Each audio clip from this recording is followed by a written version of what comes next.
19 June 2024 బుధవారం. ఈరోజు విశాఖ నక్షత్రం. ఈ విశాఖ నక్షత్రంలో పుట్టిన శిశువుల యొక్క జీవితం గురుమహర్ దశతో ప్రారంభమవుతుంది. విశాఖ నక్షత్రంలో ఏ పాదంలో జన్మించినా కూడా ఎలాంటి దోషం లేదు, సామాన్య దోషం ఉంటుంది. ఈ సామాన్య దోషానికి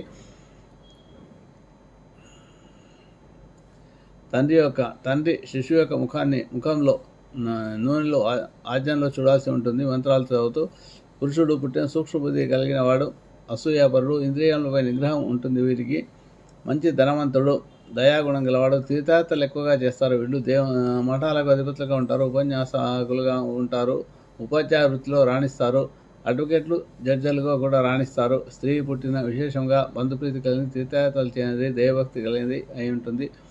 ముఖ్యంగా ఎవరి జాతకంలో అయితే ఈ గురువు 12వ స్థానంలో ఉంటాడో వాడిని అల్లునిగా తెచ్చుకుంటే ఆ అత్తగారి యొక్క కుటుంబం చాలా